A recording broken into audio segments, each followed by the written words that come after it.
Einen wundervollen guten Tag. Willkommen zu einem weiteren Interview. Heute mit zwei wundervollen Gästen. Einmal darf ich vorstellen Caroline Krohn und einmal Christian Dramnitz.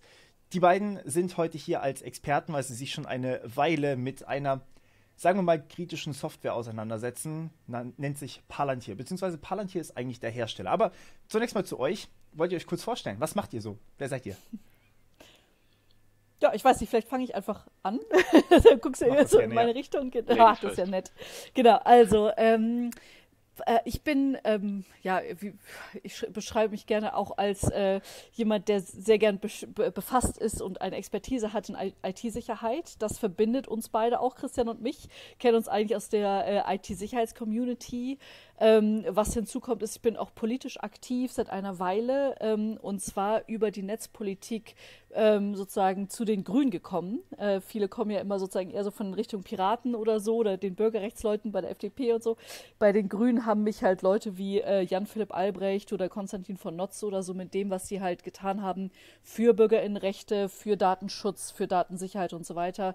2016 war ich schon beeindruckt. Das war halt eben alles zu der Zeit, wo es halt eben die ganzen Enthüllungen von Edward Snowden gab. Und da ist mir halt einfach nochmal sehr klar geworden, dass es extrem viel zu tun gibt, dass viel Expertise genutzt werden muss, damit die Zusammenhänge verständlich sind. Und aber auch, dass also jetzt so sagen wir mal so emotional mein Herz auch dafür schlägt, dass wir halt alle in Freiheit und Selbstbestimmung leben müssen und dass es sehr, sehr viel gibt, was jetzt zu verteidigen ist. Und das hat mich auch in das Thema Palantir gebracht, über das wir heute ja noch reden. Dankeschön, ja, das ist tatsächlich ein Gegenspieler von dem, was du gerade gesagt hast. Das wird spannend. Christian, wie sieht es bei dir aus? Ja, genau. Also vielleicht ähnlicher Background, Informationssicherheit seit über 20 Jahren in allen Feldern von der großen amerikanischen Consulting-Firma über lange Selbstständigkeit. Jetzt versuche ich das Ganze im öffentlichen Dienst etwas zu treiben und beschäftige mich halt, wie gesagt, schon sehr lange Informationssicherheit und Cybersicherheit und interessiere mich aber auch für die Auswirkungen, die das auf die Gesellschaft hat, wenn man es macht, aber auch wenn man es eben nicht macht. Und da sind wir halt sehr schnell bei den Themen Datenschutz und informationelle Selbstbestimmung. Und auch das sind Themen, die mich vor einiger Zeit in die Politik gebracht haben. Jetzt fast 20 Jahre her, ich glaube seit 2004 oder so bin ich Mitglied bei den Grünen. Damals ging es um so Sachen wie Hackerparagraphen etc., Hm. wo ich halt auch zu der Schlussfolgerung gekommen bin, ja, da besteht sicherlich Regelungsbedarf, aber wenn die Regelungen von denen getroffen werden, die nicht wissen, was sie damit regeln, dann haben wir ein Problem. Und Ja. da sind wir an vielen Aspekten heute leider noch nicht allzu viel weiter. Aber wir versuchen stetig daran zu arbeiten und zumindest in unserem Dunstkreis entsprechend Leute zu informieren und zu briefen. Und da haben wir, glaube ich, auch bei den Grünen einen guten Tenor und gutes Gehör für diese Themen gefunden. Das hört sich auf jeden Fall sehr spannend an und sehr wichtig. Ich bin gespannt, was gerade da noch kommt. Da können wir uns gerne auch nochmal drüber unterhalten. Gerade der Hacker-Paragraph, den müsste ich auch mal noch aufarbeiten auf dem Kanal. Ähm, aber das ist ein ganz anderes Thema. Ich finde es immer wieder spannend, weil ja grundsätzlich schon eigentlich eine Einigkeit besteht innerhalb von vielen Parteien, aber auch zwischen den Parteien gibt es ja auch immer wieder eigentlich Übereinstimmung, dass Überwachung eigentlich was Schlechtes ist. Häufig zumindest, also jetzt mal CDU außen vor Mhm. genommen, sagen wir mal. Aber dass Überwachung eigentlich nicht so gerne gesehen ist und dass wir in Freiheit und Selbstbestimmung, wie du so schön gesagt hast, leben können. Aber trotzdem haben wir solche Software wie Palantir, also Palantir als Hersteller, Gotham und Foundry als deren Softwareprodukte und führen die immer mehr bei uns ein. Aber vielleicht ganz kurz mal, was genau machen denn eigentlich Palantir und Gotham? Christian, jetzt lasse ich dir mal den Gerne. Vortritt. Ja, also im Grunde genommen muss man das mal betrachten, ist es gar kein Hexenwerk, was die technisch machen. Ne? Die führen Informationen aus verschiedenen Quellen zusammen und stellen sie dann letztendlich dar. Das ist erstmal so ganz grob gesprochen. Jetzt könnte man fast sagen, oh ja, Grundsätze der Datenverarbeitung. Ja, genau. Also es ist letztendlich tatsächlich kein Hexenwerk. Mhm. Sie gehen halt nur mit ihrem Produkt bestimmte Zielgruppen an und haben das für diese Zielgruppen, sage ich mal, hübsch gemacht und bringen viel an Auswertemechanismen mit. Das macht es attraktiv. Und speziell auf den deutschen Markt scheint es das attraktiv zu machen, weil wir halt lange Jahre gar nichts gemacht haben. Ja? Also ich habe da in dem Bereich auch mit vielen Polizisten gesprochen und ich verstehe ja den Bedarf, wenn die sagen, guck dir mal unser altes System an, das stammt gefühlt aus den 80ern und damit konnten wir so gut wie gar nichts machen und wenn wir auf den Knopf gedrückt haben, konnten wir uns erstmal einen Kaffee holen. Ja, kann ich nachvollziehen, dass man da Bedarf hat, was Moderneres zu machen. Aber es muss ja nicht unbedingt Gotham sein. Ich dachte eben, dass sie auf Knopfdruck einen Kaffee bekommen, aber das stimmt ja. Das heißt, das wäre cool. Ja, genau. Ja, das berühmte Kaffeemaschinenprotokoll. Genau, letztendlich geht es um die Verknüpfung und Darstellung von Daten. Das ist halt deren Brot und Butter. Ne? Also im Endeffekt, man nimmt mehrere Polizeidatenbanken dann im Endeffekt, führt die zusammen und berechnet darauf Dinge. Predictive Policing dann im Endeffekt.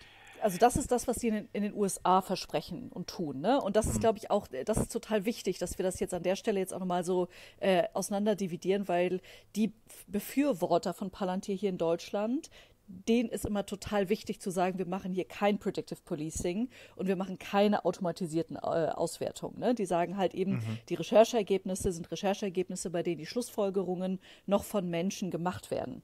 So, und die kennen natürlich die Kritik. Also die kennen natürlich diese ganzen ethischen Katastrophen, das sage ich jetzt mal auch ganz deutlich, die damit zusammenhängen, dass du halt eben maschinell entscheidest, wer nicht nur möglicherweise kriminell war, sondern möglicherweise sogar noch kriminell sein wird und wir den quasi daran hindern, kriminell zu werden, indem wir ihn vorbeugend aus dem Verkehr ziehen. Das ist sozusagen das ganze Predictive Policing Thema, das halt eben noch mit Glitzer-KI besetzt ist und so weiter. Aber Christian hat völlig recht.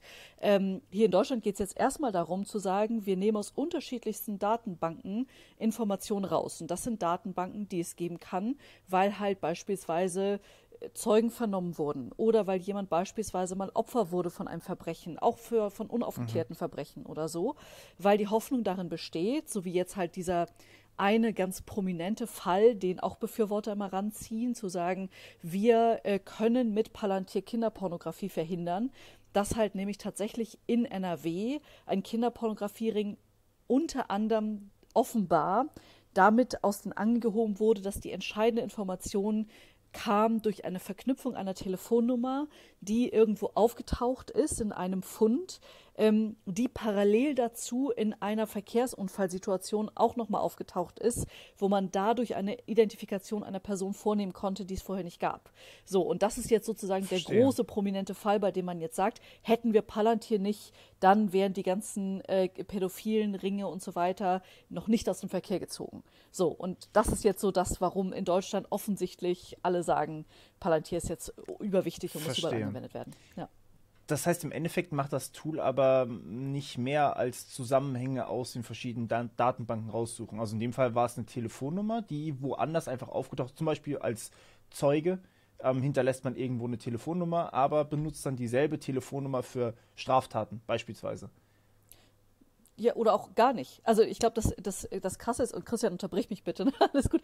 Das Krasse daran ist ja, dass hier eine Telefonnummer benutzt wurde für eine Sache, die ja gar keine strafrelevante Thematik beinhaltete. Ja, sondern es gab halt irgendwie einen Autounfall. Und das ist das, woran auch gesehen wird. Wir hatten ja in den 60er Jahren schon immer sozusagen die große öffentliche Debatte um die sogenannte Rasterfahndung. Ja, weil man halt bestimmte Indikatoren zur Verbrechensbekämpfung und zur Investigation herangezogen hat und einfach über ein Ausschlussprinzip die Leute aus dem verdächtigen Kreis wieder rausgeholt hat. Aber das Umstrittene an dieser Situation war ja, dass Leute überhaupt reingekommen sind in eine Verdächtigung, ohne dass man überhaupt auch nur in die Nähe eines Verbrechens gekommen ist.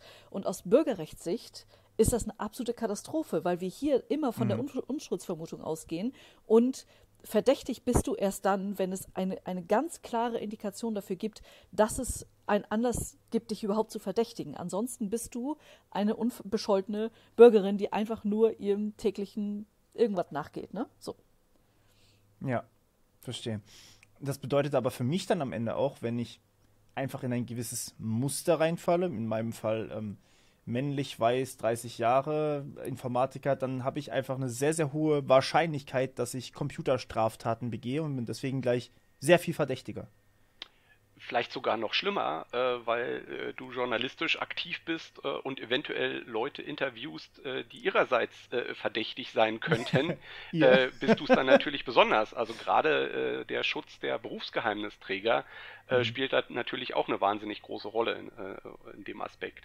Aber ich finde, da hat Caro eben schon sehr gut differenziert. Wir müssen natürlich gucken, einerseits, was bedeutet jetzt automatisierte Datenanalyse oder Auswertung. Das ist nicht zwangsläufig das, was Sie als künstliche Intelligenz bezeichnen, auch wenn das von Intelligenz noch meilenweit entfernt ist.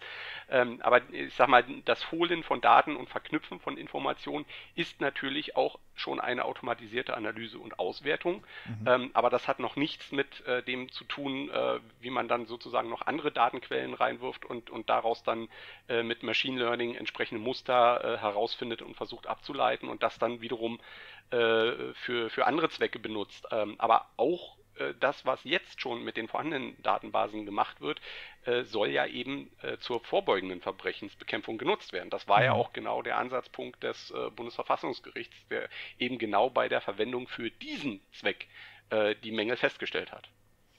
Also der Satz, wir benutzen es ja gar nicht für Predictive Policing, ist, glaube ich, auch ein bisschen schwierig. Sie nutzen die Software noch nicht in dem vollen Funktionsumfang, wie sie genutzt werden könnte für die Vorhersage, aber es geht ja eben genau gerade auch um die vorbeugende Verbrechensbekämpfung. Was ja im Endeffekt genau Predictive Policing ist.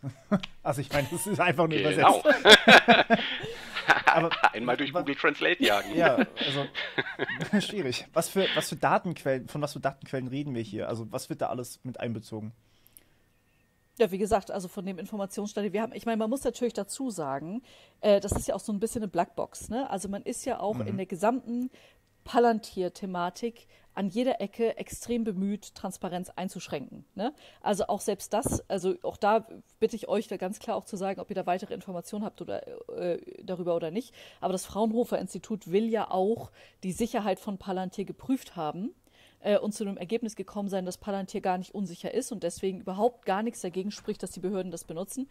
Jetzt mag das eine richtige Antwort sein auf eine völlig falsche Frage, weil, also ehrlich gesagt, gehe ich auch komplett davon aus, dass Palantir sicher ist, also dass Palantir da keine Daten leaken wird. Die Frage ist halt nur, an wen die Daten überhaupt gehen. Und es ist ja zunächst einmal ohnehin verboten, ja, so, dass wir überhaupt Daten in ein Drittland transferieren beziehungsweise Unternehmen verarbeiten lassen, die ihre Infrastruktur in den USA haben oder durch das US-Recht sozusagen die Möglichkeit eingeräumt bekommen, jederzeit zugreifen zu können über die Behörden. Wir wissen auch, zu den größten Kunden gehören die CIA, das FBI, und all diese Nachrichtendienste in den USA. Aber das sind das US-Militär, soweit absolut, ich weiß auch, ne? genau. Und das sind aber auch nicht nur die Kunden, sondern eben auch die ersten Finanziers von Palantir. Wir wissen, dass Palantir 2004 gegründet wurde mit einem Startkapital von In-Q-Tel und dass In-Q-Tel halt eben die Business Angels der CIA sind. Ja, das wissen wir alles. So, und insofern, genau, ob jetzt ein Fraunhofer-Institut in Deutschland sich den Code angucken konnte von Palantir, würde ich jetzt erstmal bezweifeln, das ist das Erste, aber vielleicht tue ich denen da Unrecht, keine Ahnung. Und die zweite Frage ist halt eben tatsächlich, wie gesagt, also ob Drittstaaten oder die organisierte Kriminalität oder so an unsere Polizeidaten rankommt, das würde ich auch sehen, das glaube ich auch, dass Palantir sich große Mühe dafür gibt, genau das nicht zuzulassen. Nur sind halt diejenigen, vor denen der deutsche Staat deutsche BürgerInnen schützen soll, ja auch US-Behörden und US-Unternehmen. Ja, also nicht sozusagen aus einem Anti-Amerikanismus. Es geht ja auch um jedes andere Land, das eine andere Auffassung von Datenschutz hat als die Europäische Union. So, und das ist halt eben der Grund, warum man sich halt eben wundert darüber, was eigentlich ein Bewertungsmaßstab ist. Und Christian hat eben auch genau richtig auf das jüngst veröffentlichte Urteil des Bundesverfassungsgerichts hingewiesen, das ein Bruchteil der Problematik überhaupt nur abdeckt. Ja, so. Das heißt, es ist einfach unverständlich. Die Situation ist einfach nicht ganz geklärt. Also ich meine, wenn das ein amerikanisches Unternehmen ist, das im Endeffekt Daten potenziell abziehen kann, dann ist das ja fällt das ja eigentlich auch schon wie Google, Microsoft etc. In genau diese Klausel rein eigentlich. Aber wir wissen halt hier eigentlich gar nichts. Also soweit ich weiß, ist es nicht Open Source, das Programm. Soweit ich weiß, ist es nicht mal irgendwie von irgendwem reviewed worden, außer vom Fraunhofer Institut, was wir aber nicht sehen können. Gibt es keine Möglichkeit, dass wir das bei uns entwickeln oder bei uns hosten? Oder wäre es dann besser? Fragen wir es einfach mal so rum. Ja, also das sind keine gehosteten Produkte, die da an der Stelle von der Polizei eingesetzt werden. Also die werden schon in isolierten Umgebungen so betrieben, dass man zumindest über regulären Netzwerkverkehr sicherstellen kann, dass da keine Daten raustransferiert werden. Okay. Also das würde ich jetzt mal sozusagen den Teufel würde ich mal von der Wand nehmen. Mhm. Da wird sich schon Mühe gegeben. Ich würde jetzt auch nicht, da gehen wir dann in Richtung Verschwörungstheorien unterstellen, dass das jetzt über verdeckte Maßnahmen abgezogen wird, ja, sei es jetzt durch, weiß ich nicht, DNS-Tunneling oder wenn der Wartungstechniker das nächste Mal dran sitzt und einen USB-Stick reinsteckt, um Update zu installieren, weil wenn es offline ist, muss es ja genauso passieren, ne? Dass dann Sachen über einen Rückkanal gehen. Das würde ich gar nicht unterstellen wollen. Das ist aber, glaube ich, auch nicht das große Problem.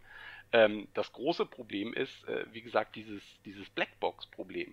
Und deswegen glaube ich auch, dass man die Fragestellungen, die wir uns vom Fraunhofer SIT da erwartet haben, gar nicht gestellt hat. Weil die werden bewertet haben, ob die Software an sich eine gewisse Sicherheit hat. Ob man zum Beispiel, weiß ich nicht, das Login umgehen kann, ob man direkt an die Datenbanken rankommt, ja, solche auf der Ebene. Aber die werden nicht die Analysealgorithmen untersucht haben. Und vor allen Dingen die ändern sich ja, wenn das Machine Learning aktiviert ist, ändern die sich ja mit den Daten, die drin sind. Das heißt, da lässt sich im Sinne eines klassischen Security Audits überhaupt gar keine Schlussfolgerung ziehen, wie das System arbeitet, bevor ich nicht die Trainingsdatensätze gesehen habe. Und genau diese Nachvollziehbarkeit ist das große Problem. Und da gab es ja jetzt auch im März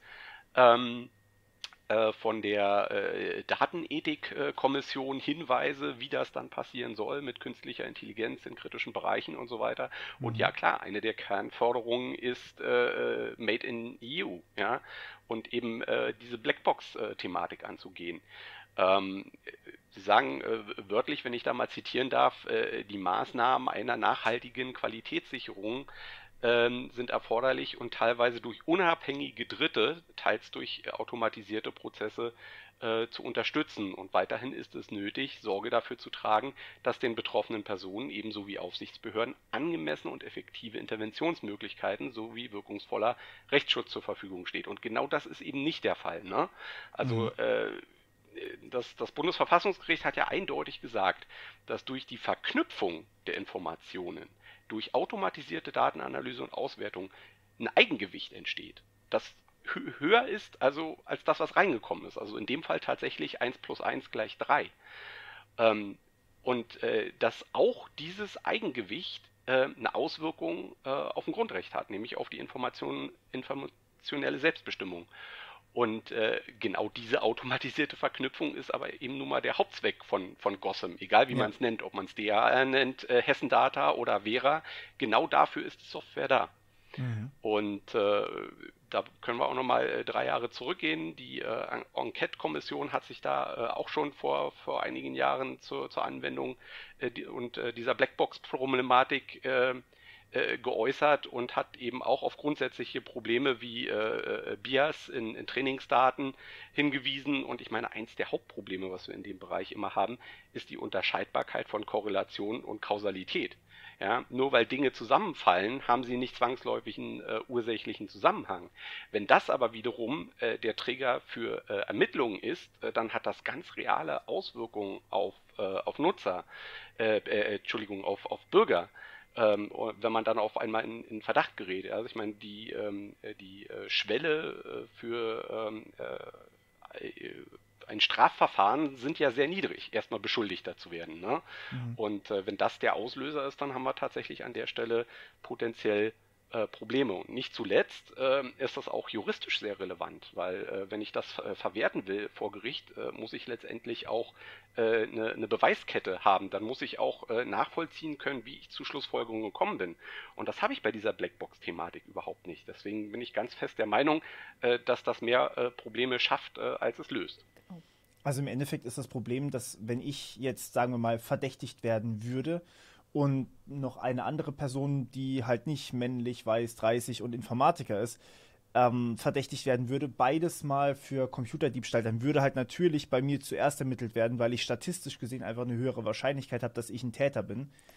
Und in dem Falle die andere Person das potenziell war, aber halt ich eigentlich nur Hauptfokus bin sozusagen. Also aus einer ethischen Perspektive ist das eigentlich Problematische daran, dass was immer man schlussfolgert aus einem vermeintlichen Beweis eines Algorithmus heraus, in unserem sozusagen paradigmatischen Glauben heutzutage, also in unserer Zeit, ja, hat man eine gewisse Technikgläubigkeit und man vertraut einer Technik mehr als einem Menschen. Und solche Software unterstützt das natürlich auch. Also das ist natürlich eine Komponente, die hinzukommt zu den Ausführungen, die Christian gerade gemacht hat, auf rechtlicher Basis, weil man halt eben jetzt schon, ja, heute schon extrem viele Fälle sieht, bei denen man sich fragen muss, was ist eigentlich gefährlicher, ein Algorithmus, der funktioniert oder ein Algorithmus, der nicht funktioniert, weil Betroffene davon, die irrtümlich in eine Rechtssituation gekommen sind, weil sie halt über verschiedene Erkennungsmechanismen verdächtigt wurden und es einfach nicht schaffen, aus dieser Verdächtigung rauszukommen. Das sind Leidtragende eines fehlgeleiteten Rechtssystems, das eigentlich also das Ziel verfolgt und deswegen sich eine Software wie Palantir holt, dass sie halt eben weniger Justizirrtümer haben. Aber dadurch, dass man das Gefühl bekommt, dass diese Technik so präzise funktioniert, dass eigentlich Fehler ausgemerzt werden, hat man als Bürger überhaupt gar keine wehrhaften Rechte gegenüber einem Staat mehr, der halt an der Stelle schon in der Ermittlungsarbeit komplett übergriffig ist. Ne? So. Und die Antwort, die ich dir, glaube ich, auch noch schuldig geblieben bin von vorhin, ist, weil du gefragt hattest, warum jetzt auch Leute, die nicht überwacht werden wollen, überhaupt dazu geneigt sind, sich dann trotzdem so eine Software zu holen, auch angesichts der Probleme, die wir jetzt beide dargestellt haben, ist ja, dass man halt einfach total versäumt hat, an der Stelle mal eine evidenzbasierte Ermittlungsevaluation zu machen und sich mal zu fragen, woran liegt es denn, dass die Polizei häufig an ihre Grenzen kommt bei ihrer Ermittlung, beispielsweise von kinderpornografischen Tätern, von organisierter Kriminalität oder was auch immer, was ja unstrittig ein Problem ist. Es ist ja völlig unstrittig, dass sozusagen die Ermittlungsprobleme oder die Aufklärungsquote so gering ist, ja, und das eine Gefährdung der Gesellschaft ist. Nur ist die Frage, ob denn so eine Palantir-Herangehensweise überhaupt dieser Heilsbringer sein kann. Ja, auch angesichts der zusätzlichen Risiken, die Palantir und ähnlich gelagerte Software überhaupt bringen. Also Palantir ist für mich halt auch immer so sinnbildlich für all diese datenbegehrenden sozusagen Mechanismen, ja. So gibt es natürlich auch mehr. Aber was trotzdem fehlt in der ganzen Debatte ist, also ich habe ehrlich gesagt aus keinem der Bundesländer, die sich jetzt dazu entschlossen haben, Palantir zu nutzen, mal irgendwie sehen können, was überhaupt das Problem ist, das sie mit Palantir zu lösen hoffen. Ja? Ich wollte gerade fragen, was genau erhofft man sich denn von Palantir? Also was genau macht man damit? Das ist eine gute Frage und da würde ich tatsächlich auch gerne mal eine Antwort hören. In dem Verfahren, in der mündlichen Anhörung vor dem Bundesverfassungsgericht gab es danach Kommentare wie, eigentlich erkennt man da auch gar keine strukturierte Anwendung. Das wird von der Polizei eigentlich mehr wie so ein Google benutzt. Man wirft irgendwie so ein Fragewort rein und dann kommt nachher irgendwas raus. Aber man hat jetzt in der Argumentationen der befragten Sicherheitsbehörden nicht heraushören können, was denn jetzt tatsächlich die strukturierte Nutzung der Software ist. Das heißt, es bringt gar nichts? Das war genau das passende Gesicht zu der Antwort. Ja. Warum diskutieren wir dann überhaupt, wenn es überhaupt kritisch ist, aber nicht mal Nutzen bringt? Ja doch, es wird genutzt und es in einigen Fällen, also das gibt ja dann auch ein Ergebnis, ne? Also wenn ich da was reinwerfe und da sind ja Daten drin, dann kommt definitiv ein Ergebnis raus, ja. Und mit einer gewissen Wahrscheinlichkeit wird dieses Ergebnis auch eine Korrelation mit tatsächlichen Ermittlungsergebnissen und mit einem Täter haben. Und dann kann man natürlich die Fälle wiederum auch sehr schön als Beispiel dafür hernehmen, dass es funktioniert, wenn man das möchte. Also kann ich im Endeffekt hergehen und sagen, ich habe hier Computersabotage, das ist die IP-Adresse, die verwendet wurde. Spuck mir mal einen potenziellen Täter aus. die Verknüpfung von Informationen ist es letztendlich, ne? Also die IP-Adresse kann ein Indicator sein, den man dann halt reinwirft, nachdem gesucht wird und dann wird geguckt, wo in der Datenbank habe ich diese IP-Adresse, in welchem Zusammenhang taucht die auf und dann nehme ich alles das, was ich gefunden habe und mache damit wiederum weitere Suchungen und die werden dann alle miteinander verknüpft und das auf sehr, sehr vielen verschiedenen Ebenen und dann kann es tatsächlich sein, dass die IP-Adresse gehört zu einem WLAN, da habe ich mich mal irgendwann im Vorbeilaufen mit meinem System eingeloggt und bin danach irgendwie auf die Seite einer hessischen Landesbehörde gegangen. Oh, naja, okay, schon 2 Hits. Dann sollten wir uns die Person mal sehr gezielt angucken. Verstehe. Aber wo ist da jetzt die Statistik bzw. das Machine Learning drin? Das wird ja, wie gesagt, derzeit wohl noch nicht benutzt bei den Anwendungen in Deutschland. In Deutschland. Ja, genau. Ja. Also, Aber in Amerika wird es benutzt, also ja. in den USA. Da werden noch ganz andere Datenbanken benutzt. Also Caro hat ja eingangs gesagt, im Moment sind das halt Datenbanken, auf die die Polizei sowieso Zugriff hätte. In den USA werden halt auch Datenquellen wie, weiß ich nicht, EU-Passagierdaten genutzt, da werden aus Social-Media-Profile erstellt, etc. Also das geht deutlich darüber hinaus. Und je größer die Datenbasis ist, die man hat, desto mehr Verknüpfungsmöglichkeiten hat man dann natürlich auch und dann kommen natürlich auch Hits letztendlich bei raus, die nicht ihre Quelle in polizeilichen Datenbanken hatten. also denkt man Verstehe, Clearview das zum heißt, Beispiel. ich würde, Ne? ja, So. ja, genau. Oder es gab auch mal, wie hieß das denn?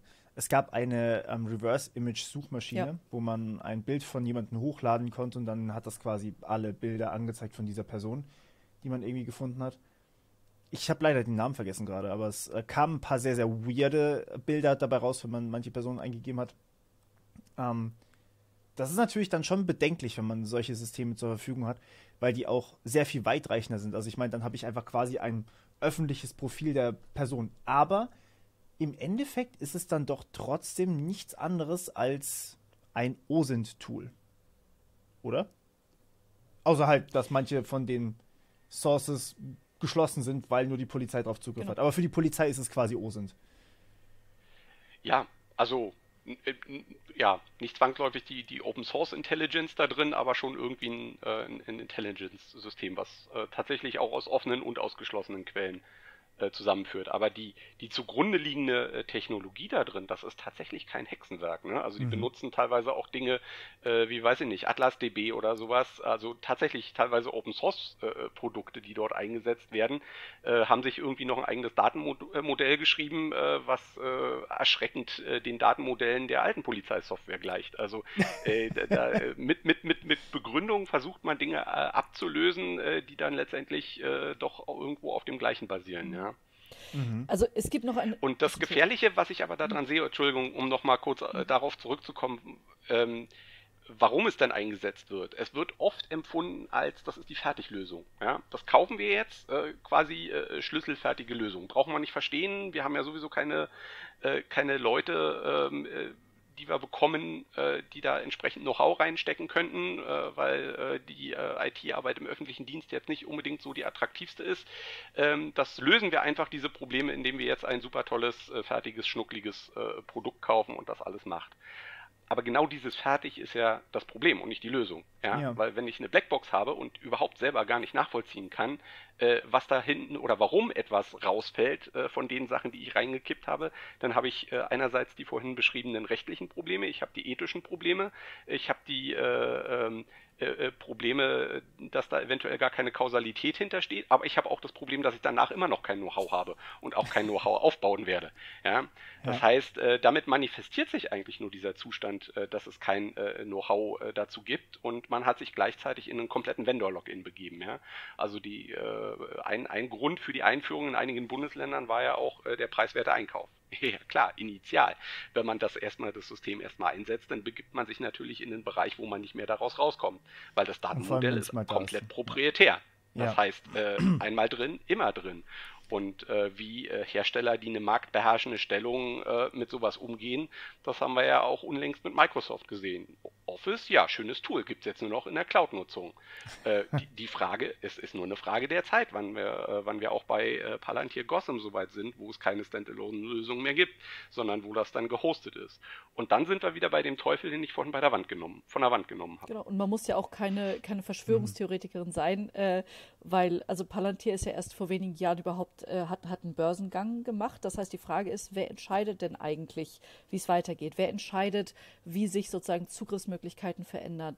Ne? Und wer entscheidet sozusagen auch Kursänderungen? Wer entscheidet einen möglichen Verkauf an ein anderes Unternehmen? Und wie geht ein anderes Unternehmen damit um? Ne? So, das sind natürlich alles Fragen, die ja schon bei Nicht-Palantir-Themen ungeklärt sind. Also wir haben bis heute ja im Prinzip auch im Wettbewerbsrecht ja die Problematik, dass wenn ich das Gefühl habe, ich hätte auch mein Einverständnis dafür erteilt, so, und das ist jetzt übrigens auch nochmal ein weiteres Thema, ne? Wenn ich halt irgendwie in einer Polizeidatenbank als Zeugin oder als jemand, die ein Verbrechen meldet oder sowas mal geführt werde, weiß ich dann, dass meine Daten automatisch auch dafür genutzt werden, mich mal gelegentlich als Verdächtige zu betrachten oder so, ja.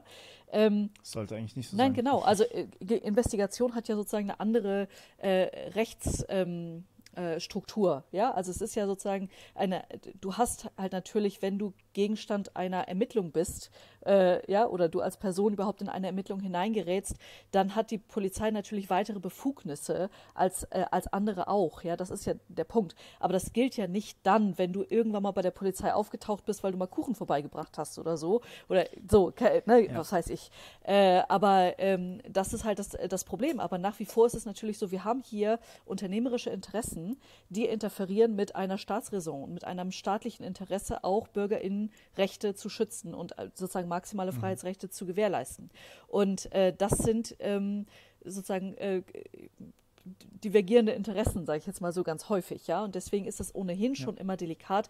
Natürlich verstehen wir heute, dass ganz viele Dienstleistungen überhaupt nur von der freien Wirtschaft erbracht werden können. Das ist ja das, was Christian eben auch angedeutet oder gesagt hat, auch schon ausgeführt hat, weil wir auf staatlicher Seite überhaupt nicht die Möglichkeit haben, ja, so bestimmte unsere digitale Souveränität überhaupt durchzusetzen, weil wir das Gleiche leisten könnten, was Wirtschaftsunternehmen leisten.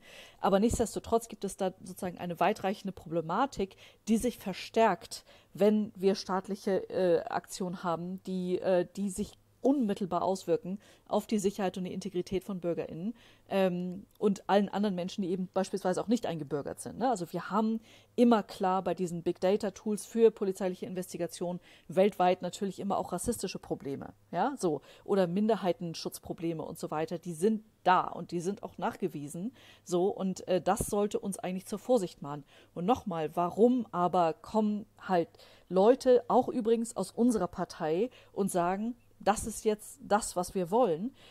Und was wir halt sozusagen neben dem Skandal, dass wir Palantir überhaupt nutzen, und ich bin ganz bewusst so deutlich in dem Punkt, das ist ein Skandal und wir sollten alle deutlich lauter werden in dieser ganzen Problematik. Wir sollten sozusagen unser Verständnis über den Grund, warum es ein Skandal ist, jetzt mal möglichst weit verbreiten.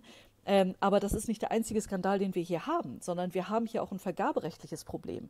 Ja, wir haben hier, also Palantir hat hier sehr, sehr deutliche Schritte unternommen, um einfach die PolitikerInnen, die an der Beschaffung beteiligt waren, in einer Weise zu bezirzen, bei denen also ich möchte mich nicht zu weit aus dem Fenster lehnen, ne? Aber vergaberechtlich ist das, was hier passiert, schon äußerst bedenklich. Also nicht nur, weil Palantir da Wettbewerber möglicherweise ausgeschaltet hätte, sondern weil ganze Gesetzesvorhaben um Palantir herumgeschrieben werden und nicht um ein mögliches Lastenheft und nicht um eine mögliche Entlastung der Polizei, die ja wirklich jeder will.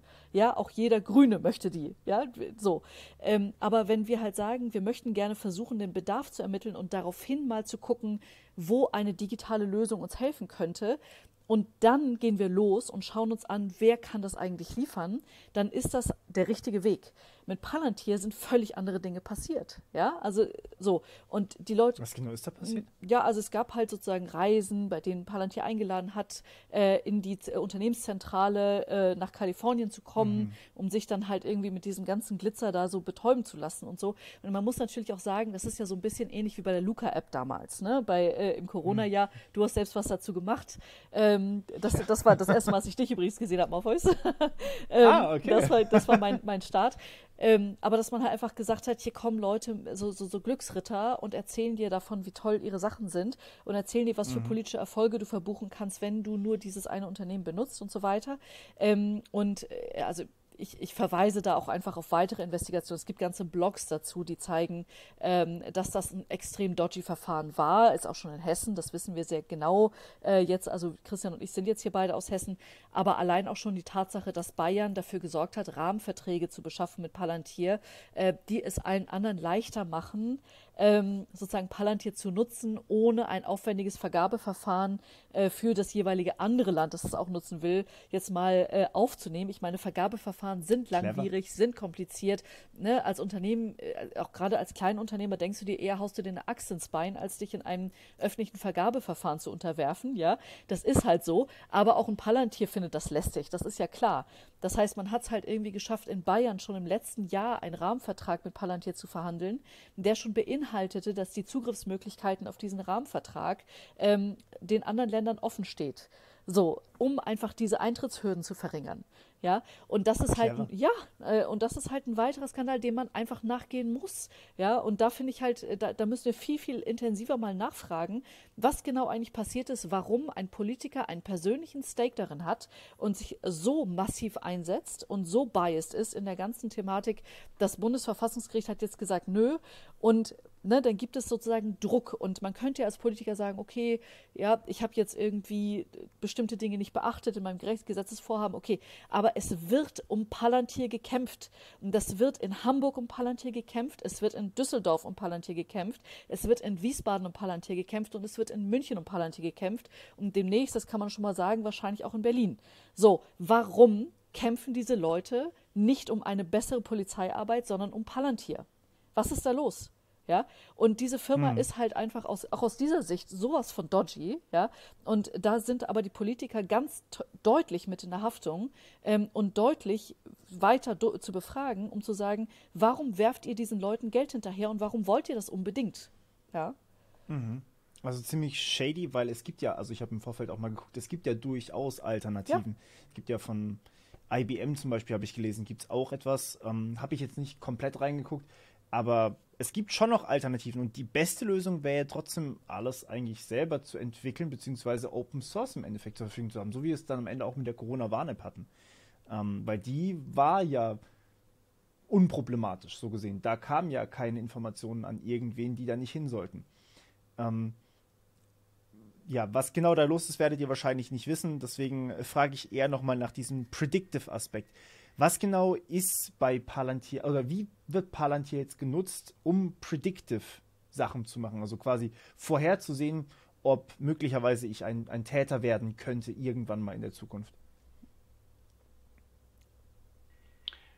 Es geht, glaube ich, von der Betrachtungsweise her gar nicht so sehr darum, an der Stelle auf die Einzelperson zu gucken, sondern auf mögliche Verknüpfungen.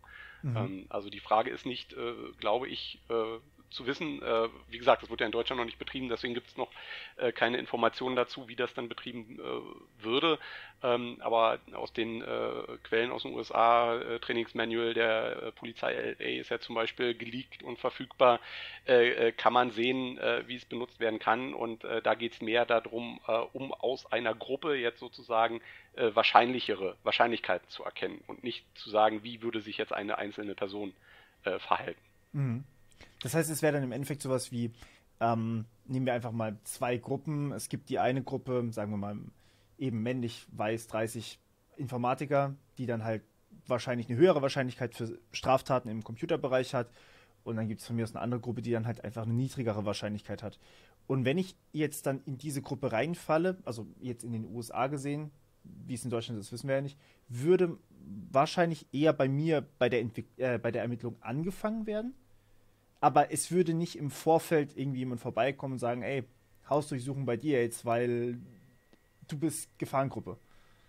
Ja, also Minority Report haben wir damit, glaube ich, immer noch nicht, Ja. aber es wird zumindest mal, bildet es auch neben klassischen Mitteln einen Indikator für einen Anfangsverdacht. Ne? Mhm. Das kann durchaus sein. Also ich meine, es ist vielleicht auch mal was anderes, wenn bei so einer Abfrage 20 Personen hinten bei rausfallen oder wenn nur eine Person hinten bei rausfällt. Wie man das Ganze dann argumentiert und was man an Abfragewerten überhaupt reingeworfen hat. Ja.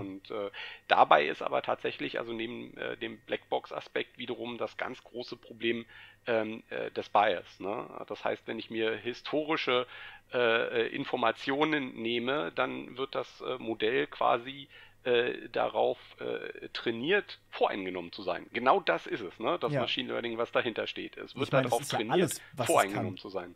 Ja, das ist ja genau alles, was es kann eigentlich. Genau. Ja, aber Ja. was genau bringt das dann am Ende? Also ich meine, dann begehe ich halt einfach Straftaten, die nicht für meine Zielgruppe üblich sind und bin fein raus, oder wie? Ja, wie gesagt, ich glaube gar nicht so sehr, dass es auf die Einzelfallbetrachtung abzielt. Sozusagen die Polizei guckt auf eine Person und denkt jetzt oder hat einen Indikator dafür, wie wahrscheinlich das ist. Obwohl das natürlich geht, aber ich glaube nicht, dass das der große Anwendungsfall ist, sondern man hat konkrete Gefährdungssituationen und guckt, wie gehen wir mit diesen Gefährdungssituationen um. Was wäre Ähm, das zum aber, Beispiel? aber wie verwertbar die Informationen sind, die man da jetzt rausbekommt, das steht komplett in Ja, den das Sternen. Und dadurch, dass man es nicht nachvollziehen kann, lässt sich es ja nachher auch nicht vergleichen. Das heißt, das ist dann letztendlich so ein bisschen selbstbewahrheitende Behauptungen, weil mit statistischer Wahrscheinlichkeit wird man sicherlich auch Leute finden, die tatsächlich Straftaten begangen haben. Und dann nimmt man eben genau die als Positivbeispiele. Genau.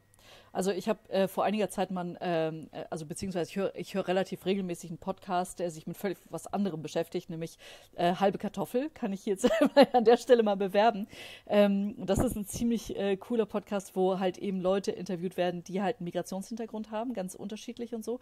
Und mich hat neulich mal eine Folge sehr beeindruckt von jemandem, der aus dem Libanon kommt ursprünglich und so und sagte, er sei irgendwie ich glaube in Berlin-Spandau oder so aufgewachsen und so. Und er sagt, er wurde halt in seiner Jugend 3 bis 5 Mal am Tag mal von der Polizei kontrolliert.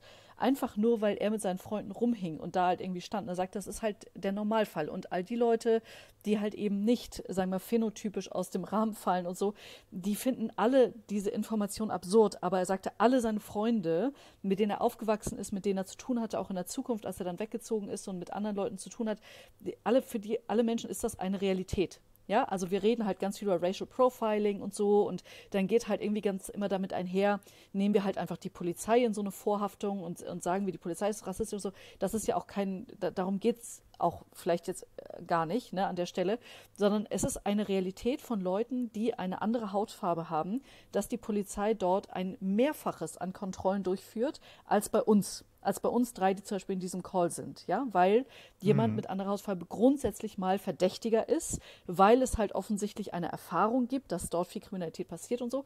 Nun sagt er halt eben, dieser Mann, er sagte, also ganz ehrlich, wir wurden eigentlich ganz, ganz häufig als Kriminelle behandelt, auch in der Art der Ansprache und so, ja, und der Suggestion in der Ansprache. Und er sagte, das Einzige, was uns von Kriminellen unterschied, ist, dass wir keine Kohle hatten. Also wir waren halt immer arm und so. Aber dann fragt man sich, wenn man ohnehin so behandelt wird wie ein Krimineller, warum man dann nicht auch gleich kriminell werden kann und dann zumindest irgendwie Kohle hat. Ja, so, und das heißt also, so ein Verhalten, ja, und so eine Suggestion und so ein einschüchterndes Verhalten kann dazu führen, überhaupt auch nur Kriminalität zu schüren. Auch weil halt eben dieses Ohnmachtsgefühl oder das Gefühl, dass man ohnehin sich nicht wehren kann und ohnehin niemand da ist, der dem Einhalt gebietet, ja. Ja, verstehe. Und das führt halt eben dazu, dass die Leute sich denken, naja, dann kann ich halt eben auch so kriminell werden, wie ich ohnehin hingedeutet werde, weil dann habe ich wenigstens was davon. So, und das fand ich eigentlich ein sehr eingängiges Beispiel, ehrlich gesagt. Und wenn wir das Ganze automatisiert haben, ne, egal ob durch Palantir oder was auch immer, dann haben wir halt wie in allem in der Digitalisierung immer so einen Brennglaseffekt. Das heißt, von dem, was wir ohnehin schon falsch machen in der Gesellschaft, machen wir mehr. Ja, so.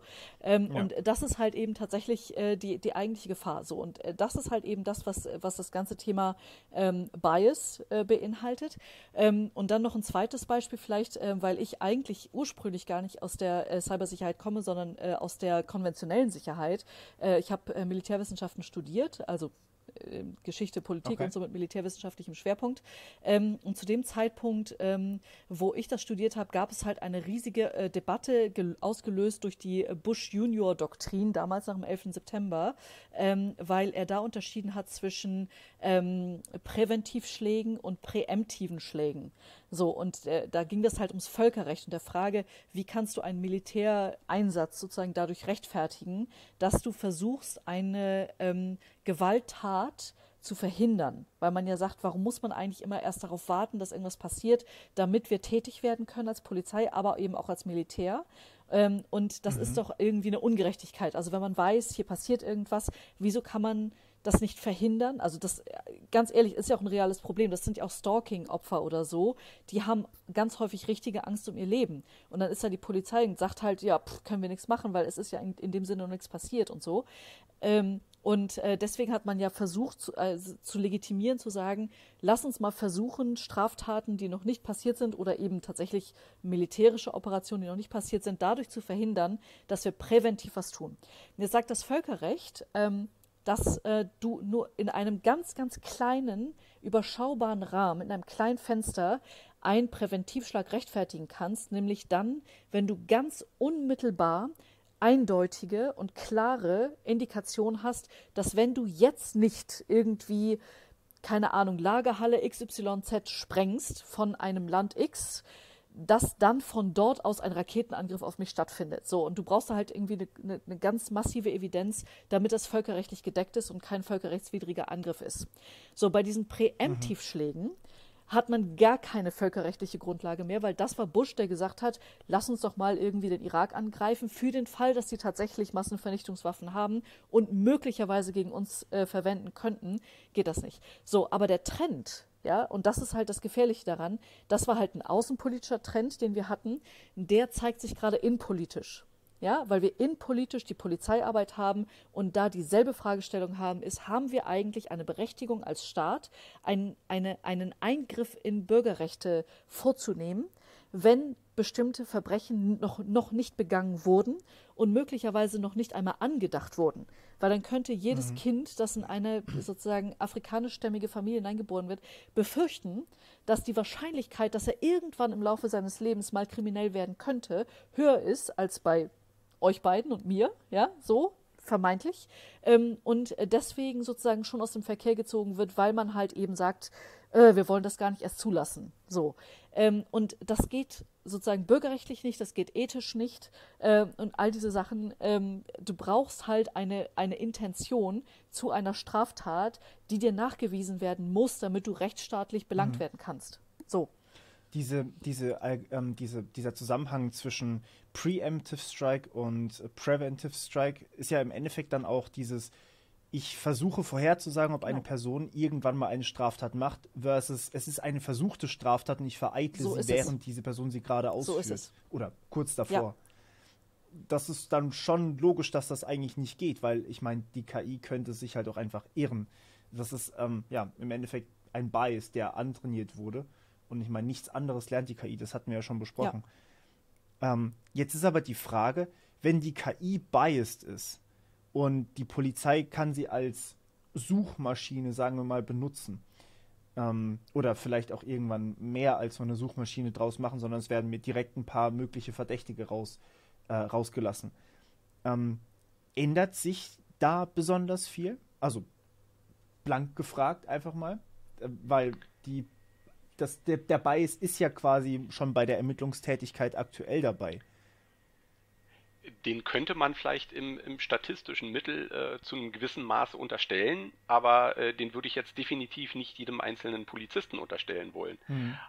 Aber jeder Polizist, der nicht entsprechend vorbelastet ist und dieses System benutzt, wird dann entsprechend einen Indikator bekommen, auf den er eventuell nicht selber gekommen würde.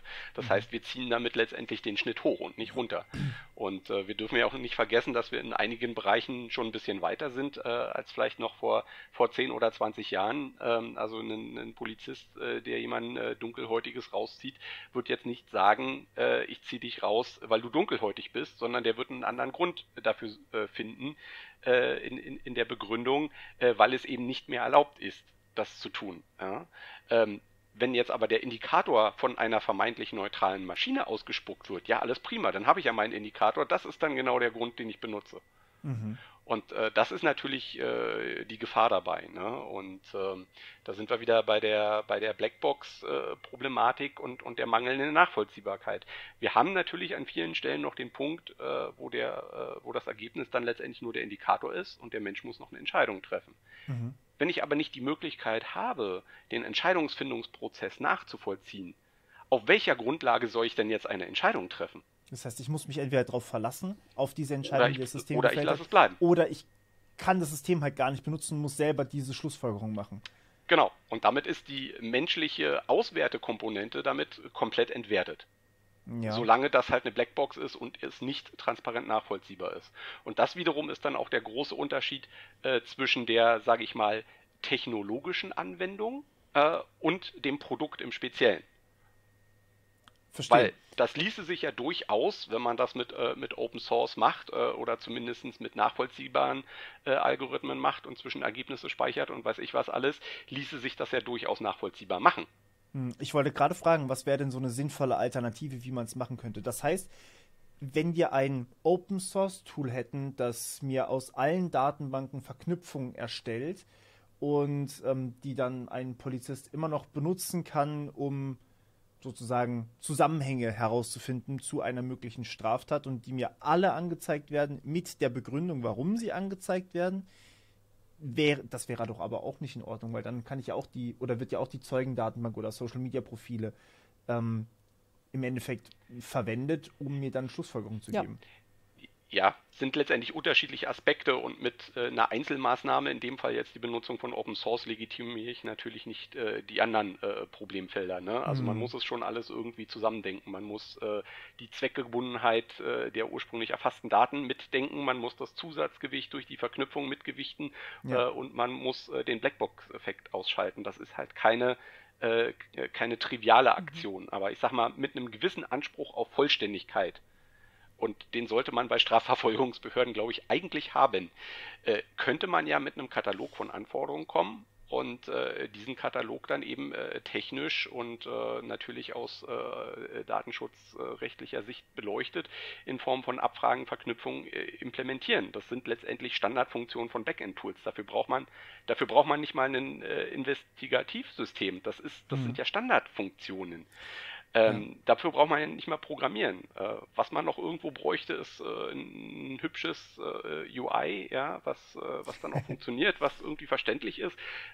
Sowas, Dashboards und so weiter, sowas kann man ja durchaus dann auch vergeben. Ja? Also man muss ja nicht jetzt sagen, okay, dann macht jetzt bitte hier eine Textabfrage oder so.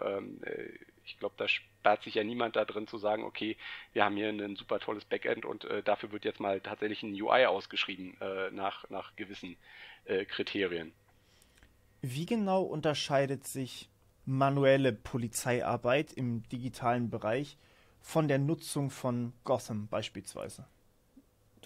Also wie wird manuelle Polizeiarbeit durchgeführt? Das ist halt, also gut, wir sind beide keine Polizisten, also alle drei nicht. Das heißt, also so eine Frage, glaube ich, wäre befriedigender zu beantworten, wenn du Leute aus der Praxis vor dir hättest und so.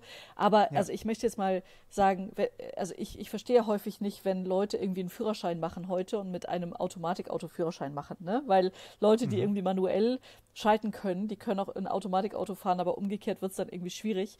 Und ich mache mich da, glaube ich, immer ultimativ uncool, wenn ich das sage, ja. Aber das ist halt auch wieder. Ist es nicht so auch bei der Fahrprüfung, dass man sogar ein manuelles Auto fahren muss, wenn man Ist manuell so? am Ende fahren Ich möchte? weiß nicht, wenn man nicht die Einschränkungen im Führerschein hat. Ach, interessant. Ist das so? Okay, das finde ich beruhigend. Weil nämlich, ich denke mir halt, mit dem ganzen Geld, das man gerade Palantir hinterher schmeißt, ne? Also ich meine, als ich Wahlkampf gemacht habe, bin ich zur Polizei gegangen und gesagt, was ist euer Problem? Und die haben gesagt, okay, wir sind A, unterbezahlt und B, unterbesetzt.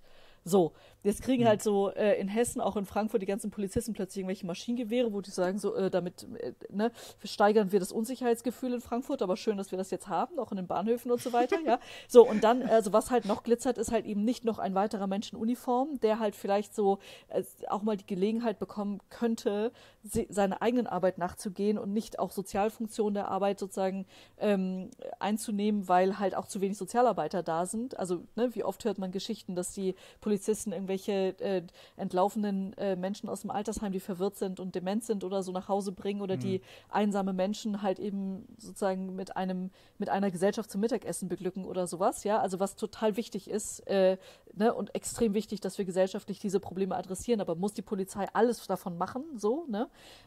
Das heißt, ich finde das schon richtig, dass ein Polizist und eine Polizistin sich auf Verbrechensbekämpfung konzentrieren dürfen, so, aber da muss man sich halt eben auch fragen, so wie gelingt es einfach, diese Menschen zu entlasten oder eben auch sicherer zu machen, ja, also zum Beispiel, also es gibt einen Grund, warum ich keine Polizistin bin, ja, dieser Mut fehlt mir halt auch, ehrlich gesagt, ja, weil die begeben sich jeden Tag in Konfliktsituationen und jeden Tag in gefährdende Situationen. Das ist ein total gefährlicher Job, ja, mit abartigen Arbeitszeiten auch und so, ja, und Verantwortlichkeiten, was die sehen. Und das sind halt so Dinge, wo man sich halt abermals mal wieder mal fragen darf, ist denn das eine digitale Komponente der Wahrheit letzter Schluss? Oder müsste man sich eigentlich darüber Gedanken machen, zu sagen, was ist denn jetzt eigentlich das, was in der Polizei gebraucht wird, um effektiver zu arbeiten? Und das sind gewissermaßen Spezialisierungen, Erfahrungen, das Zulassen auch von Intuition. Also ich vertraue einem Polizisten, der seiner Intuition folgt natürlich, der ja irgendwie seit Ewigkeiten dabei ist und diese Dinge alle kennt und weiß und gesehen hat und so. Und der auch sagen kann, nee, also an der Stelle, das ist halt nicht schlüssig. Da sind halt Dinge nicht richtig. So, und wenn diese Leute gezwungen werden in einen technischen Algorithmus und dieser technische Algorithmus mehr wiegt und mehr wert ist als irgendwie eine solide, erfahrungsbasierte oder wie wir gerne sagen, evidenzbasierte Polizeiarbeit, dann geht das in eine völlig falsche Richtung. Ja? Das heißt, im Endeffekt verlieren wir diese menschliche Komponente, die wir aber eigentlich bei der Strafverfolgung brauchen. Aber die Leute sind so überlastet, dass sie ihre menschliche Komponente schon fast nicht mehr ausleben können, weil sie irgendwelche anderen Aufgaben machen, wie beispielsweise Menschen aus dem Heim wieder zurückbringen. Ja, zum Beispiel. Was ich tatsächlich schon ein paar Mal mitgekriegt habe. Ne? Genau, ja. Und ich meine, das ist halt, also ich glaube so, dass viele Dinge, die halt effizienzsteigernd sind, und das ist ja nicht nur im Staat so, nicht nur in der Verwaltung, sondern auch in Unternehmen, ne? Die haben schon das Ziel, dass man Menschen aus einem Prozess reduziert, dass man sagt, man versucht bestimmte Standardaufgaben durch eine technische Komponente zu ersetzen, um weitere Einsparungen auf menschlicher Seite machen zu können. Und das ist einfach, also müssen wir uns als Gesellschaft fragen, wollen wir das eigentlich, ja? Ich meine, da kommen wir halt natürlich vom Palantir-Thema weg, aber ne, also wenn man das zusätzlich noch mit einem einem bedenklichen Tool macht, dann ist es nochmal dreimal schlimmer, klar. Aber die eigentliche Frage ist doch jetzt irgendwie, worauf einigen wir uns eigentlich gesellschaftlich? Wie wollen wir eigentlich als Gesellschaft zusammenleben? Und ich möchte ehrlich gesagt auch als Teil der Gesellschaft nicht irgendwo leben, wo ich mich fragen muss, okay, mir ist jetzt was widerfahren. Ich bin jetzt zum Beispiel Gewaltopfer geworden, ja, was im Übrigen ein reales Beispiel ist. Ich war mehrfach im Leben Gewaltopfer und habe mich ganz häufig dagegen entschieden, zur Polizei zu gehen. So, und wenn ich dann halt zusätzlich noch immer die Befürchtung hätte, zusätzlich zu den anderen Dingen, die halt eben auch schief laufen in solchen Fällen, nicht zur Polizei zu gehen, weil ich als jemand, der Opfer von einer Gewalttat geworden ist, zusätzlich noch befürchten muss, dass ich ab heute, da ich dann zur Polizei gehe und meine Daten erfasst werden, zusätzlich noch verdächtigt werde, dann haben wir Zustände, die wir in der Gesellschaft wirklich, wirklich nicht wollen. Ja, ich gehe dann nicht zur Polizei, dann mache ich das nicht. Dann nutze ich die Polizei nicht als mein Freund und Helfer, sondern dann habe ich die Polizei von der gegnerischen Seite. Und das kann nicht das sein, was wir gesellschaftlich wollen. Und das ist so die Richtung, mit der es sich mit Palantir entwickelt. Ja. Meinst du? Weil dann eben natürlich die Daten einfach benutzt werden können. Okay, und wie würde eine gute Lösung aussehen? Also, dass wir es vielleicht so in die Richtung evaluieren. Wie könnte eine richtige Nutzung von Technologie dann aussehen? Auf jeden Fall anforderungsbasiert, ne? Also man muss wissen, was man damit will, was man damit erreichen will und in einem gewissen Rahmen auch damit erreichen kann. Und dann kann ich mir angucken, wie komme ich dahin. Also das ist jetzt nicht unterschiedlich von anderen Technologieeinsätzen. Man sollte sich erstmal im Klaren sein, was man will. Also man hat jetzt eine Mondrakete auch nicht gebaut aus Spaß am Metall zusammenschrauben, sondern weil man ein konkretes Ziel hatte. Und was wäre das Ziel? Also was würde man wollen am Ende wahrscheinlich? Da würde ich dann tatsächlich, wie Caro eben schon gesagt hat, empfehlen, die Strafverfolgungsbehörden zu fragen, was genau erreicht werden soll. Aber ich denke mal, in gewissen Bereichen geht es natürlich um effektive Verfolgung von Straftaten. Und da sind wir natürlich sowohl bei, sag ich mal, klassischen Straftaten in der realen Welt als auch bei Internetkriminalität unterwegs. Und deswegen habe ich vorhin auch gefragt, wie unterscheidet sich die Polizeiarbeit mit und ohne, weil das tatsächlich von der Polizeibehörde, ja, also von dem Präsidium vom Revier und so weiter abhängen wird, wie sowas verfolgt wird. Und deswegen muss man natürlich ganz klar sagen, ja, die Polizei braucht moderne, leistungsfähige und bedienbare, aber eben auch sichere IT-Systeme. Aber die kumulierten Defizite der letzten 30 Jahre lassen sich nicht magischerweise durch den Kauf von Palantir Gotham aufheben, ja? Sondern man braucht mehr Personal, man braucht qualifiziertes Personal und man braucht eine vernünftige IT. Alles zusammen. Genau. Einfach nur eine Software kaufen löst keine Probleme. Genau. Und vor allen Dingen auch. Könnt ihr mir vorstellen, dass auch sehr viel mit der Bürokratie zusammenhängt, die man ja auch häufig irgendwie hat? Also, jein. Ganz ehrlich, ne? Ich verstehe jeden Polizisten, der kurz davor steht, fürchterliche Verbrechen aufzuklären und der das Gefühl hat, Mist, ich kann es jetzt nicht machen, weil hier eine Datenschutzhürde ist oder so, ja, oder weil ein... Achso, das meinte ich tatsächlich gar nicht. Ich meinte einfach allgemein diese Formulare ausfüllen. Ach so, okay, das verstehe ich, also so Berichterstattung und so. Ja, man muss sich trotzdem immer fragen, ne, also es gibt ja einen Grund, warum Dinge dokumentiert werden müssen. Ja, und es gibt auch einen Grund, warum du einen Richtervorbehalt hast. Und es gibt auch einen Grund, warum ein Staatsanwalt bestimmte Dinge anordnen muss. Ne? So, und das ist halt so, und ich fühle mich da immer schlecht, weil ich immer denke, ne, so ein Polizist ist man aus idealistischen Gründen. Also du bist kein Polizist, weil du das Gefühl hast, du hast hier einen riesen Gehalt und machst dir einen schlanken Fuß oder so. Ne? Und deswegen finde ich das, also bricht es mir auch immer das Herz, wenn man sowas sagen muss, aber wir sind ein Rechtsstaat. Und im Rechtsstaat müssen diese Dinge, die passieren, nachvollziehbar sein. Und sie müssen sozusagen immer im Blick behalten, dass so sehr wir auch wollen, dass Verbrechen bekämpft werden, auch präventiv bekämpft werden können und so, damit sie gar nicht erst entstehen und so. Und so sehr wir auch wollen, dass Dinge, die passieren, auch geahndet werden. Ja, es muss trotzdem immer in der Waage stehen mit dem, dass alle anderen Menschen, die nicht an diesen Verbrechen beteiligt wurden, möglichst geschont werden. So, und sonst schütten wir das Kind mit dem Bade aus. Also wir können eine Gesellschaft nicht sicher und gut machen, einen Wohlstand wahren, die Unversehrtheit von Menschen garantieren, die jetzt einfach ihren Alltag fristen, wenn wir versuchen, das, wie wir Verbrecher betrachten, auf alle überzustülpen. Natürlich ist eine sozusagen Diktatur eine total sozusagen hocheffiziente Struktur, ja, so. Und auch sozusagen gleichgeschaltete Gesellschaften sind komplett effizient und möglicherweise gibt es da wenig Straftaten. Das ist völlig unstrittig, ja. Aber wir haben uns als Demokratie ausgesucht, was anderes sein zu wollen. Und das ist komplizierter und das ist nerviger und so. Wie gesagt, also da, klar, also ne, das ganze Overhead-Thema, ne, dass man ewig irgendwelche Berichte schreiben muss und das in keinem Verhältnis steht zu der eigentlichen Verbrechensbekämpfung und so. Genau, ja, also da, wie gesagt, finde ich auch, das kriegt man durch mehr Personal auch wahrscheinlich gut hin, ja. Aber dessen ungeachtet dürfen wir halt nicht vergessen, dass das, was halt solche technologischen Firmen versuchen, ist halt sozusagen rechtsstaatliche Errungenschaften zu unterminieren. Und es ist immer bequem zu denken, ja, dann lass es doch mal ein bisschen schneller gehen, dann können wir so ein Gesetz mal so ein bisschen 5 gerade sein lassen, Hauptsache so ein Kinderschänder ist gefasst und so. Aber das ist nicht, ne, das ist nicht das, wofür wir als Demokratie stehen. Ja? Also im Endeffekt, wenn ich das nochmal so zusammenfassen darf, das Problem ist, dass wir durch wenn wir Bürokratie abschaffen, gerade im polizeilichen Bereich, wenn wir Reglementierung vereinfachen, dass dann einfach die Kontrollen nicht mehr alles finden, was potenziell kaputt gehen kann. Dass wir im Endeffekt dann die Kontrollmechanismen zu sehr schwächen und dann potenziell einfach eine Übermacht haben oder einen Polizeistaat kriegen könnten, aus Versehen sozusagen. Ja, also ich verwende mich Extrem jetzt nicht gegen die sozusagen die Evaluation. Es gibt sicherlich Dinge, wo man Dinge verbessern kann. Das will ich überhaupt nicht bestreiten. Und Ja. Christian hat ja viel mehr jetzt auch mit Polizisten zu tun gehabt. Da gibt es bestimmt 1000 Geschichten, bei denen man denkt, oh Mist, ja.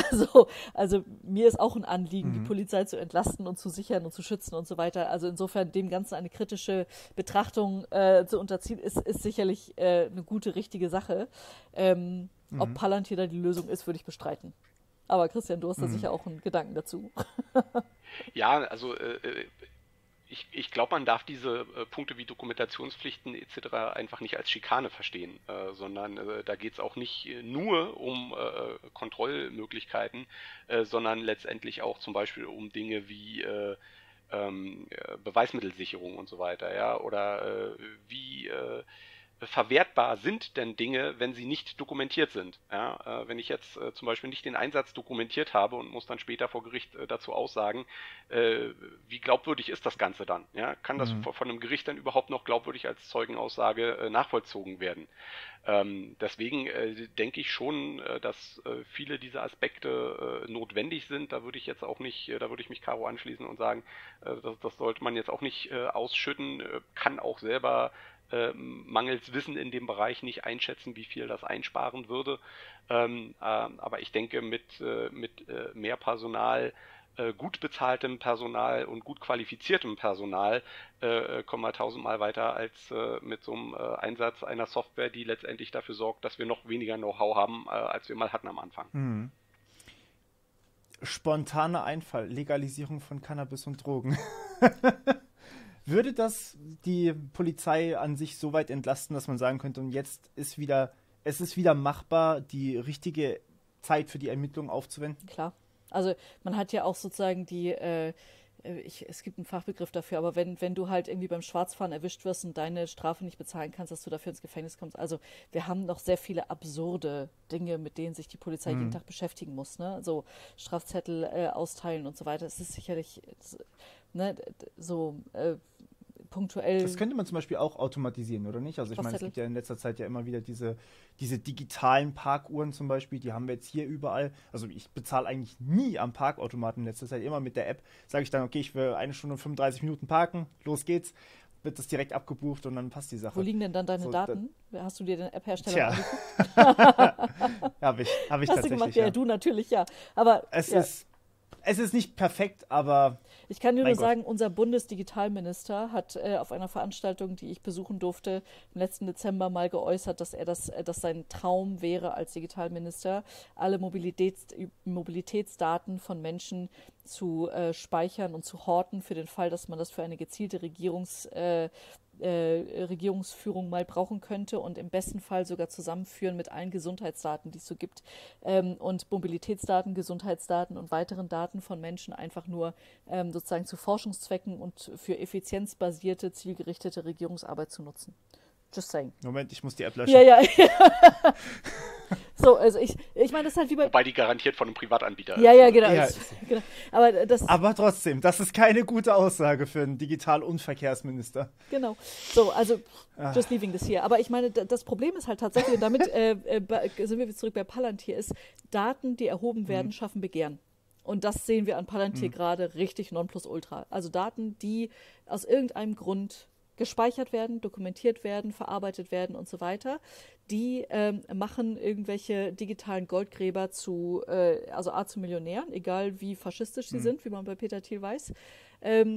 Aber vor allen Dingen... Das darf man, glaube ich, sogar offiziell sagen, oder? Er möge mich bitte verklagen. Okay. So. Ich riech's ihm aus. Ich riech's ihm aus. Gehen wir beim nächsten Kaffee. Nee, aber das wie auch immer. Also aber ganz ehrlich, bei Palantir ist das tatsächlich auch ein Thema, ne? Also Peter Thiel ist, glaube ich, zurzeit der mächtigste Faschist, den wir auf der Welt haben, weil er halt einfach Unmengen von Geld hat, Medienunternehmen aufkauft und schließt, wenn ihm die Medienberichterstattung nicht gefällt. Der gehört also sozusagen einer Gruppe von Menschen mit einer hochfragwürdigen Weltanschauung an, ja, und ist derjenige, dem halt dieses Palantir-Unternehmen zu großen Teilen gehört. So, und auch das, finde ich, ist eine Sache, die wir nicht ausblenden dürfen, wenn wir uns über die Funktionsweisen von Palantir Gedanken machen hier in Deutschland. Wollen wir das? wollen wir das? Ja? Und ich glaube, gerade Weil Deutschland... neben dem Einsatz bezahlen wir ja auch noch Geld dafür, ne? Naja, eben. Also, Ja, auf jeden Fall. So, und das ist halt unabhängig jetzt von, ne, wie gesagt, also Verschwörungstheorien hin und her. Also die Kritik ist ja legitim zu sagen, wir haben ja genügend reale, bewiesene Probleme, müssen wir uns noch mit potenziellen Problemen beschäftigen. Sehe ich ja ein, ja, so. Ja. Notiz ganz kurz für alle meine Zuschauer. Wenn ihr Geld haben wollt von Peter Thiel, gründet einfach ein Medienunternehmen und lasst es kritisch über Peter Thiel berichten. Er wird euch aufkaufen. Ja, aber dann platt machen. Also das müsst ihr dann so... Ja. Achso, ja, das ist ja in Ordnung. Da kann man einfach direkt das nächste aufnehmen. Also stimmt. Ist ja kein Problem. Das ist der Cobra-Effekt, ne? Kennt ihr den? Ja, genau. So, ja, aber so, ne? Und das sind halt Leute, die halt irgendwie auch in einem Umfeld auch in den USA sich bewegen. Peter Thiel ist Berater von Trump gewesen, ne? Der saß da mit in diesem Beratungsgremium und so weiter. Da sitzt auch ein Steve Bannon, der Cambridge Analytica finanziert hat mit Robert Mercer und so weiter. Das sind Leute, die das Gefühl haben, Demokratie ist blöd. Das muss man wissen. Ja? So, und diese Leute an unsere Polizeidatenbanken zu lassen, finde ich schwierig. Wobei er jetzt gar kein Trump-Unterstützer mehr ist, weil er ihm nicht radikal genug ist. Ne? Das muss man sich tatsächlich mal auf der Zunge zergehen lassen. Okay, das will was heißen. Ja. Aber trotzdem, also ich meine, wir sehen ja Trends, die wir einfach nicht ignorieren können. Also ich meine, wir haben ja dieses Vorhersagen, was eigentlich kompletter Schwachsinn ist, weil es einfach nur Statistik ist. Und diese Statistik kann sich einfach irren. So, das ist einfach, die ist nicht akkurat. Wir haben diesen Blackbox-Effekt, den wir nicht nachvollziehen können. Wir haben eigentlich nicht mal eine richtige Verwertbarkeit vor Gericht. Wir haben nicht mal die legale Nutzung von Datenbanken. Wir benutzen Daten, die wir eigentlich gar nicht benutzen dürften. Social Media zum Beispiel.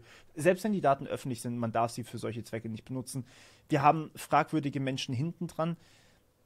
Es gäbe Alternativen. Es gibt einen shady Vergabekonflikt. Das haben wir gerade alles aufgearbeitet, um das hier mal noch zusammenzufassen. Ich glaube, das ist schon... Habe ich was vergessen? Es sind auf jeden Fall mehr als genug Gründe, warum man es nicht benutzen sollte. Ich glaube, es gäbe aber auch die Möglichkeit, einfach was Besseres zu entwickeln mit dem ganzen Geld. Also, ich meine, wahrscheinlich haben wir da Millionen reingesteckt. Ich kann mir nicht vorstellen, dass die Software zu schreiben noch Millionen kosten würde. Man könnte Cannabis legalisieren, ganz wilder Einfall, um die Polizeiarbeit wieder woanders hinzuführen. Ja. Man könnte so vieles machen, um diese Probleme anderweitig in den Griff zu kriegen. Da fragt man sich, warum tun wir das nicht? Also wo sind da die Hürden? Was ist das Problem, dass wir nicht auf die Idee kommen, was selber zu entwickeln, sondern es lieber als fertige Lösung einkaufen? Das ist so meine Abschlussfrage. Also jetzt weil ihr beide ja auch in der Politik tätig seid. Ihr habt ja Einfluss darauf. Ja, naja, Einfluss, ich hoffe, ne? Also durch deinen durch deinen Podcast, durch dein Interview. Du machst uns jetzt berühmt. Nein, aber kurz, um auf deine Frage zu antworten. Ich glaube tatsächlich, dass die Frage, auch die Richtung deiner Frage völlig richtig ist. Als Politiker hast du halt natürlich auch eine eigene Logik. Und das habe ich häufig schon auf Interviews gesagt, dass du natürlich immer gucken musst, auch als Politiker, dass du sozusagen fortbestehst und dass also ich glaube, es gibt Politiker, die ich sehr bewundere, Politikerinnen und Politiker, die ich sehr bewundere, weil sie sozusagen in ihrem Wesen und in ihrem Handeln sozusagen ihre Verantwortung höher sehen als ihre eigene politische Karriere und möglicherweise auch die Legislaturperiode. Aber was die Regel auch hier ist in der Politik, und ich will halt jetzt nicht sozusagen einen Schlag gegen Politiker per se machen, ne, so, aber auch hier haben wir wir haben bestimmte Erfolgsindikatoren und Menschen möchten gesehen werden mit politischen Erfolgen und sie möchten nochmal gewählt werden im Regelfall. Und deswegen müssen sie sozusagen politische Erfolge möglichst greifbar vorbringen und dafür sorgen, dass die Dinge tatsächlich eins werden. Ich glaube, also das war im Übrigen auch wieder eine Parallele zur Luca-App. Ne? Man hat sich sozusagen in einer Corona-Zeit, bei der Menschen verunsichert waren, als Macher verstanden und gedacht, so jetzt sozusagen noch weiterhin supported durch ein Smudo und so weiter. Das heißt, es gibt einen Glitzerfaktor, Menschen haben das Gefühl, sie sind ganz unmittelbar, haben ein unmittelbares Ergebnis des Politikers, der das jetzt in die Hand genommen hat und gesagt hat einen Coolness-Faktor, halt dieses und jenes. Und das haben wir mit Palantir auch. Also wir haben Leute, die sich dadurch sozusagen ja auch feiern lassen wollen, dass sie sagen, also ich bin jetzt sozusagen in einer Polizei, die einen hohen Reformbedarf hat, jetzt jemand, der eben sich hinstellt und sagt, also mit Digitalisierung und ich bin jemand, der modern ist und so weiter, habe ich jetzt hier einen Erfolg zu verzeichnen. Und das ist ein Problem, weil diese Leute sich nicht ausreichend mit der Materie beschäftigt haben und eben ganz häufig renitent sind gegenüber Expertinnenmeinungen. Und da haben wir auch viel gelitten als Expertinnen zu diesem Thema. Und ich glaube, das ist ein Kompetenzproblem mit gleichzeitigem Bedarf nach einer Legacy. Ne? So, du willst als Politiker sozusagen was Bleibendes schaffen. Und das ist, glaube ich, ein wesentliches Problem. Verstehe, das heißt, es wird einfach immer nur innerhalb der oder nicht immer, aber gelegentlich nur bis zum Ende der Legislaturperiode und zur nächsten Wahl geguckt und dann war es das Ganze eigentlich schon wieder. Während, also ich vergleiche das jetzt mal mit einem Manager, der einfach nur die Quartalszahlen optimieren möchte. Das ist halt ein bisschen kürzerer Zeitraum, aber es geht im Endeffekt in eine ähnliche Richtung. Man möchte Legislaturzahlen optimieren, während man im Grunde genommen nicht weiter guckt als bis zur nächsten Wahl. Und wenn dann halt die nächste Wahl vorbei ist, dann schaut man halt, okay, was mache ich da, um wirklich Ergebnisse vorzuweisen. Aber eigentlich bräuchte man so einen längeren Blick dann auch schon wieder. Das ist mein Herangehen. Wie könnte man das angehen? Nee, also Christian hat sicher eine andere Meinung dazu, keine Ahnung. Ja. Nicht anders, aber ich würde noch was hinzufügen. Ich glaube, wir haben auch so ein bisschen Henne-Ei-Problem an der Stelle. Es gibt halt ein gefühltes Problem und es gibt eine gefühlte Lösung am Markt. Und wenn beides kongruent zueinander erscheint, dann sieht das jetzt erstmal aus wie ein Match. Ja? Wenn ich aber für etwas die Lösung quasi noch entwickeln muss, dann ist ja da auch ein gewisses Risiko dahinter. Und Risiko heißt ja dann für Verwaltung und Politik auch Umgang mit Steuergeldern. Also das sollte man ja auch nicht verschweigen, dass es durchaus mit geringerem Risiko behaftet sein kann, etwas einzukaufen, als etwas selber zu entwickeln. Insofern fehlt da auch, glaube ich, der Aufschlag dazu, dass es mal einer macht. Aber ich sehe da in letzter Zeit auch sehr gute und sehr starke Tendenzen. Wir haben, ich weiß, Caro schreit gleich, weil das Wort siebenfach fehlgedeutet oder anders gedeutet werden kann. Aber wir reden immer mehr über digitale Souveränität. Und wir reden hier tatsächlich über hoheitliche Aufgaben. Also wo braucht man dann die Souveränität, wenn nicht hier? Ich glaube, wenn da mal einer vorausgehen würde und ein entsprechendes Produkt entwickeln würde, also idealerweise natürlich auf Open-Source-Basis, dann würde das auch die Runde machen. Aber es hat noch keiner getan, deswegen gibt es jetzt nicht wirklich eine greifbare Alternative. Ja. Verstehe. Und es sind quasi Kosten da, aber also es wird nicht beauftragt, sondern man muss eigentlich schon ein fertiges Produkt haben, damit das dann eingekauft werden kann. Na, und vor allen Dingen auch, und da sind wir wieder bei der Legislaturperiode, damit es möglichst schnell umgesetzt werden kann. Ja, wenn ich was Fertiges kaufe, dann brauche ich es nur noch installieren. Wenn ich was entwickle, habe ich einen gewissen Zeithorizont dran. Wenn ich dann auch noch Probleme habe als öffentliche Verwaltung, da entsprechende Know-how-Träger ranzubekommen, dann ist das tatsächlich ein Problem. Ja. Aber da müssen wir grundsätzlich ran, nicht nur für Alternativen hier, sondern generell für den IT-Sektor im öffentlichen Bereich. Ja, schon für den First-Level-Support, ne? Das darf man ja nicht vergessen. Also wen ruft man an, wenn es da irgendwelche Probleme gibt? So, ja? Das ist ja... Das ist eigentlich trivial. Ja, auf jeden Fall. Also ich meine, das kann halt nicht funktionieren, wenn man irgendwie komplett Open Source also mit Community zwar, aber dann kann man es halt nicht einfach so vertreiben. Ja, und Haftungsprobleme. So ne? Wie gesagt, wen verklagst du im Open Source Bereich? Ja gut. Wen verklagst du für Log4j? Warum muss man immer... Ja, richtig, genau. Das ist das Ding. Aber man muss ja auch nicht immer jemanden verklagen. Ich meine, der Staat könnte es ja auch einfach selber entwickeln. Also genau, und da steht aber erstmal ein Grundaufwand dahinter, der für den Ersten, der es macht, sehr hoch ist. Das ist übrigens gerade mein täglich Brot. Aha, okay, gut. Gut, dann wissen wir, wo es hingeht. Okay.